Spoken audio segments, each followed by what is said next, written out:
In this lecture, we will look at the spread of Christianity during the medieval period.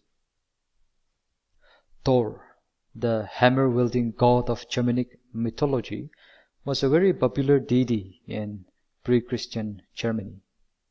In 723, in what was a confrontation between European paganism and Christianity, British missionary monk Boniface and his retinue cut down an oak tree dedicated to Thor, popularly known as Donar's Oak or Thor's Oak, located near the present-day Fritzlar in northern Hesse, Germany.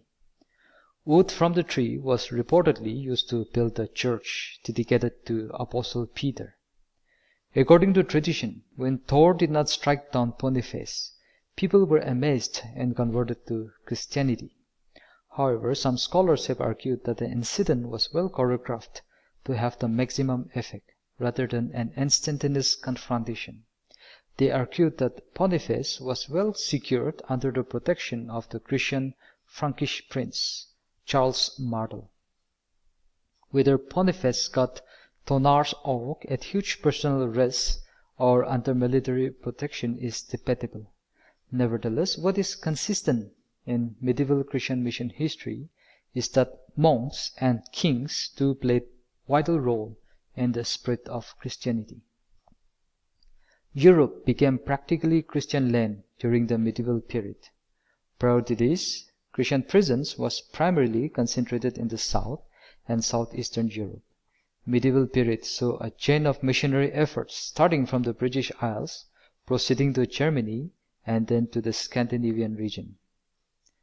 Ireland was the first to experience substantial growth of Christianity in the British Isles, especially through the effort of Saint Patrick, known as the Apostle of Ireland, in the 5th century. As a 16-year-old, Patrick was captured from his home in Britain and taken to Ireland by Irish pirates. After 6 years, he escaped and found his way home. However, his desire to evangelize the Irish took him back to Ireland. Widespread evangelization of Britain began in the 6th century by Irish monks from the north and Bible missionaries from the south. In 563, Irish monks under the leadership of Columba established a monastery at Iona off the western coast of Scotland. The monastery became the missionary base from which Scotland was evangelized. About the same time, Pope Gregory I sent Augustine of Canterbury, known as the Apostle to the English, to evangelize England. King Ethelbert was converted. Within a year of his baptism, 10,000 of his subjects were already baptized into the Christian faith. English monks were then instrumental in the evangelization of the Germanic tribes in mainland Europe. The most outstanding English missionary monk was the aforementioned Boniface, who is often called as Apostle of Germany for his role in the evangelization of that country. Boniface and Christian missionaries working in Germany worked very closely with Charles Martel and his successors, known as Carolingian dynasty. So much so that Boniface wrote to his friend Daniel of Winchester that he could neither administer his church, defend his clergy, nor prevent idolatry without the help of Martel. Martel's grandson, Charlemagne, was specially committed to spreading Christianity in his territory, even resorting to conversion upon penalty of death. He also facilitated a missionary movement that expands beyond his kingdom. German missionary monks from the Carolingian territory were instrumental in the evangelization of the Scandinavian countries. The most outstanding of these missionaries was Ansgar, also known as Apostle of the North. Similar stories of the key role played by monks and kings were also reported in Eastern Europe. Tradition has it that the first to preach the gospel to the Slavic people in Eastern Europe was Apostle Andrew, who was said to have ministered in present-day Kiev, Ukraine. It is not certain whether he converted anyone or whether any Christian community was established as a result of his ministry. The next attempt to evangelize the Slavic people was made by two Eastern Orthodox monks, Cyril and Methodius, whose ministry laid the foundation of Slavic churches and are therefore referred to as the apostle to the Slavs. Large-scale conversion of Slavic people to Christianity, however, began only in the 10th century, in which the ruler of Kiev, Vladimir the Great, played a key role. There was a political side to the story.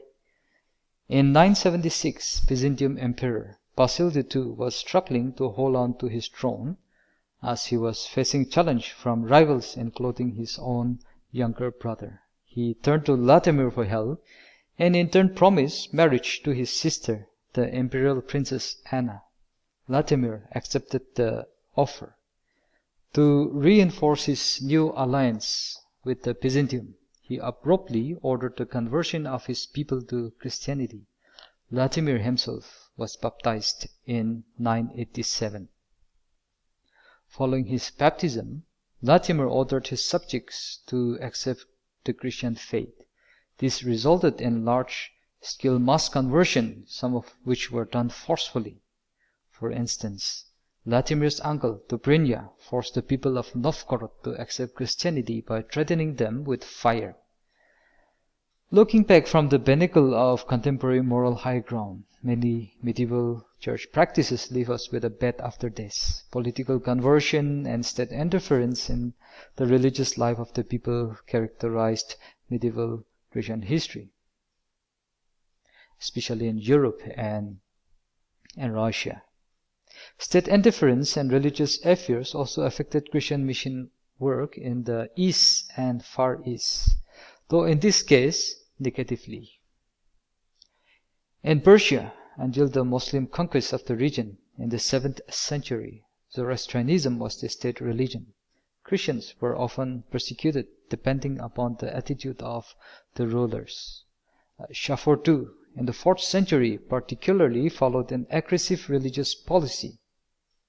His action was to some extent influenced by the Christianization of the Roman Empire, the sworn enemy of the Persians. He imposed heavy taxes on his Christian subjects. He also demanded that they embrace Zoroastrianism, refusing which thousands of Persian Christians were martyred for their faith. The event in Persia has repercussion in the Indian church. A group of Persian Christians migrated to India, possibly to flee from persecution. Another migration is reported to have occurred in the 9th century. This time, the migration occurred in the aftermath of the Muslim conquest of Persia. Thus, the migration occurred possibly to flee the religious persecution thereof. As a result of this migration of Syrian-speaking Christians from Persia in the 4th and 9th century, a close connection was developed between Indian church and the Persian church. Consequently, till the 15th century, the church in India was under the leadership of the church in Persia. Their bishop was always a Syrian, and their liturgy was in Syriac. Christianity also spread as far as China during the medieval period. The credit for taking the Christian faith for the first time to China goes to a Persian bishop, Aluban, who reached China's capital, Chang'an, in 635. He is said to have converted a number of Chinese into Christianity and founded a monastery to help spread the faith in the region. Medieval history of Christian mission is a messy affair where Christianity was both the aggressor and victim of abuse. It is also a story of outstanding missionary endeavor characterized by pioneering zeal and raw mission effort.